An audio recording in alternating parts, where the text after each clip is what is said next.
हमारा next question है, एक कमीज की कीमत में 15% की वृद्धि की जाती है और फिर 15% की कमी कर दी जाती है। तो कमीज का अंतिम कीमत क्या होगी, मतलब वो चेंज नहीं होगी, बढ़ जाएगी 2.25 या 2.25 कम हो जाएगी, या इनमें से कोई नहीं। तो देखिए अभी इसमें सेम क्वेश्चन है, हम एक्स वाई वाला फॉर्मूला भी लगा सकते हैं, X plus X Y upon 100। पहले बढ़ा दिया है फिर कम हो गई है। देखिए अगर दोनों कम हो गई फिर भी ये लग जाएगा, दोनों के साथ माइनस आ जाएगा। अगर दोनों बढ़ जाती हैं, पहले बढ़ा दी 15 और फिर से बढ़ा दी 15, फिर भी एक लग जाएगा फॉर्मूला। तो पहले क्या बोला है, 15% की वृद्धि की गई है तो प्लस का 15 लिखेंगे, फिर बोला है 15% की कमी की गई है तो माइनस का 15 लिखेंगे। तो यहाँ पे भी यही वैल्यू पुट करेंगे, एक्स की वैल्यू प्लस का 15 और वाई की माइनस का 15। ये हो गई 0।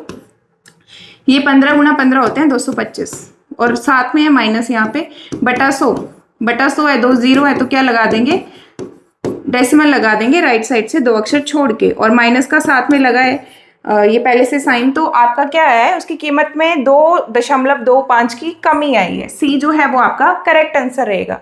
देखिए ये फॉर्मूला यूनिवर्सल है, ये सब में लगेगा। जैसे इसमें क्या पिछले क्वेश्चन में क्या बोला था, 25% की वृद्धि और 20% की कमी, वो अलग अलग थे, एक 25 था एक 20 था। यहाँ क्या बोला है, दोनों ही 15 है, सेम डिक्रीज सेम इंक्रीज। उसके लिए आपने एक और फॉर्मूला याद रखना है, a/10 का स्क्वायर। मतलब अगर सेम इंक्रीज सेम डिक्रीज हो तो उसका आंसर हमेशा माइनस में आएगा, उसको कमी होगी उसमें, तो माइनस ये रहेगा, फॉर्मूले में ही है। और ए जो है वो हमने ये वैल्यू लिखनी है बटा 10। फिर से 15 का स्क्वायर 225 हो गया, और 10 का कितना होता है 100। तो डेसिमल हटाएंगे तो क्या हो जाएगा 2.25। ये भी लग जाएगा और ये भी लग जाएगा। और आप 100 मान के करना चाहो तो 100 मान के भी मैं आपको करके बता देती हूँ, वो वाला फॉर्मूला भी। फॉर्मूला क्या, वो बेसिक है। अगर बाई चांस आपको ये वाले फॉर्मूले पेपर में याद नहीं रहते हैं तो आप वो वाला मेथड तो लगा ही सकते हो। जैसे मान लो कि उसकी प्राइस कितनी है, 100 रुपये है, फिर क्या हुआ 15% की वृद्धि हुई है तो कितनी हो जाएगी, 115 हो जाएगी। अब 15% की कमी हुई है, तो अब 15% की कमी हुई है तो 115 का 15% निकाल के देखना पड़ेगा, और फिर 15 में से वो माइनस करेंगे। तो 15 पंजे 75 हो गए, 7 और 22 2, 15 एकम 15 और 2 17.25 की कमी हो गई है। तो 115 में से 17.25 माइनस करेंगे तो आपका आ जाएगा 97.75। तो देखिए पहले प्राइस कितना था 100, और अब अंतिम प्राइस कितना है 97.75। तो कितने की कमी आई है, 2.25 की कमी आ गई है। तो 2.25 जो है वो 100 का सेम परसेंट होता है। तो यहाँ पे सेम हमारा आंसर कितना आ गया 2.25। एक टीवी सेट की कीमत 25% कम हो जाती है, जिसके परिणाम स्वरूप बिक्री जो है वो 20% बढ़ जाती है। तो दुकान के कुल राजस्व पर क्या प्रभाव पड़ेगा, मतलब दुकान की जो इनकम है वो कितने % कम या ज्यादा हो जाएगी, ये निकालना है हमें। तो पहले देख लेते हैं, टीवी सेट की कीमत लिख लेते हैं। कीमत यहाँ पे लिखेंगे, यहाँ पे बिक्री लिख लेते हैं कि पहले कितने टीवी बिक रहे थे और अब कितने टीवी बिक रहे हैं, और उसका यहाँ पे टोटल राजस्व, मतलब टोटल उसकी इनकम, यहाँ पे हम उसका राजस्व लिख लेते हैं, इनकम लिख लेते हैं। तो देखिए सबसे पहले मान लीजिए कि उसने बोला है टीवी सेट की कीमत 25% कम हो गई। तो पहले कीमत कितनी थी, 100 थी मान लेते हैं। तो 25% जब कम हो जाएगी तो कीमत कितनी रह जाएगी, 75। जैसे हमने कीमत को 100 माना, वैसे ही हम इसको बिक्री को भी क्या मान लेंगे 100। कि पहले जब कीमत 100 रुपए थी तो 100 ही लोग आते थे। जब 100 एक की कीमत 100 थी और 100 ही टीवी बिकते थे तो उसका टोटल इनकम कितनी हो रही थी, 10,000 की। अब आगे क्या बोला है, कीमत जो है वो 25% कम हो गई है, लेकिन बिक्री जो है वो 20% बढ़ गई है। पहले कितनी बिक्री थी 100, अब 20% बढ़ जाएगी तो कितनी हो जाएगी 120। देखिए अगर ऐसे करेंगे मल्टीप्लाई तो थोड़ी कैलकुलेशन ज्यादा हो जाएगी। हम क्या करेंगे, जो कैंसिल हो सकता है वो हम कैंसिल कर देंगे। इसमें 25 से काट देंगे, 25 चौके 100, 25 थी 75, और ये दोनों 25 से नहीं कटेंगे तो 20 से काट देते हैं, 20 पंजे 100 और 20 छिके 120। अब देखिए जब कीमत 4 थी, अब हमारा नया क्वेश्चन बन गया 4, 3, 5 और 6। जब कीमत 4 रुपए थी तो 5 की बिक्री होती थी। अगर एक टीवी की कीमत 4 रुपए थी और 5 टीवी बिक रहे थे तो उसकी इनकम कितनी हो रही थी, 20 रुपए। अब कीमत जो है कम हो गई है, एक टीवी का प्राइस 3 रुपए है और अब 6 टीवी बिक रहे हैं तो उसकी इनकम कितनी हो रही है, 3 गुना 6 18।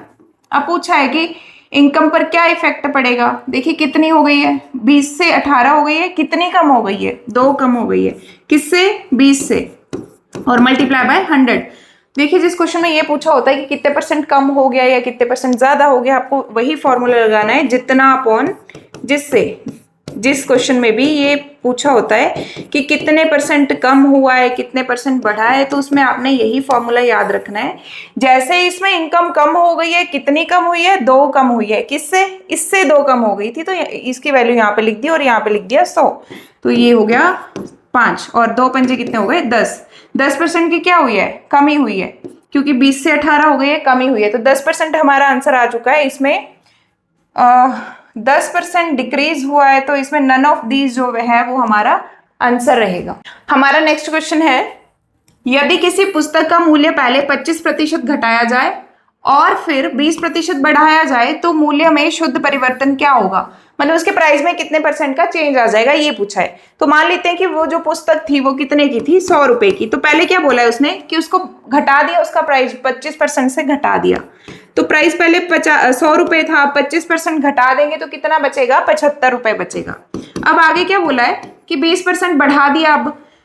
अब जो बढ़ेगा वो 100 से नहीं बढ़ेगा, मतलब अब 20 रुपए नहीं बढ़ेगा, अब बढ़ेगा 75 से। तो हमें 75 का 20% निकाल के देखना पड़ेगा कितना होता है। 75 का 20% होता है 15 रुपए। तो 15 रुपए अब बढ़ गया है। कई बच्चे क्या करेंगे कि पहले 25% घटा दिया, 25 घट गए और फिर 20% बढ़ा दिया तो प्लस का 20 लिख देंगे। ऐसा नहीं है, 100 से नहीं बढ़ रहा है अब किससे बढ़ रहा है? 75 से। तो 75 का 20% निकालना पड़ेगा, वो होता है 15। अब 15 रुपए बढ़ गए, मतलब 75 की चीज अब कितने में मिलेगी? 90 रुपए में।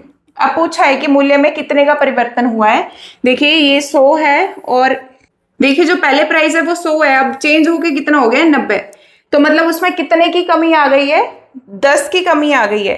तो 100 का अब देखिए जो निकालते, मान लीजिए यहाँ पे 100 नहीं होता तो हम फॉर्मूला लगाते, जितना कम या ज्यादा, आपको पहले भी करवा दिया है, अपॉन जिससे, जितना अपॉन जिससे मल्टीप्लाई बाय 100।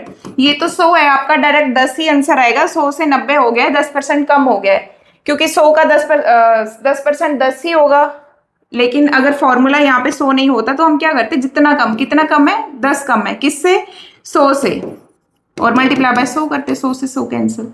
तो इसका 10% आंसर है। बेसिक फॉर्मूला ये है, और भी क्वेश्चन में यूज होगा ये, और ये इंपॉर्टेंट टॉपिक है ये भी। इसके आगे और क्वेश्चन आएंगे। अभी यहाँ पे 100 था तो हमने डायरेक्ट कितना लिख दिया? 10% का डिक्रीज, 10% की उसमें कमी आ गई है। ये तो है एक मेथड। अब जितने भी ऐसे क्वेश्चन आएंगे, एक फॉर्मूला है x + y + xy अपॉन 100। ये फॉर्मूला आपको प्रॉफिट लॉस चैप्टर में भी काम आएगा, आपने ये याद रखना है और आप डायरेक्ट इसको लगा सकते हैं। देखिए पहले बोला 20%, 25% घटा दिया है, तो यहाँ पे x की जगह 25 लिख देंगे, माइनस का घटाएंगे तो माइनस लगाएगा, और उसके बाद प्लस का 20 आएगा, क्योंकि बढ़ा दिया है प्राइस तो यहाँ पे y की वैल्यू प्लस का 20 आ गई। यहाँ पे भी x की वैल्यू फिर से माइनस का 25 और y की वैल्यू 20 लिख दी हमने बटा 100। ये हो गए 20 पंजे 100 और 5 पंजे 25। प्लस माइनस माइनस होगा, माइनस का 5 बचेगा और माइनस का 5 ये है। तो आंसर कितना आ गया आपका? माइनस का 10%। तो कितने की कमी आई है? 10%।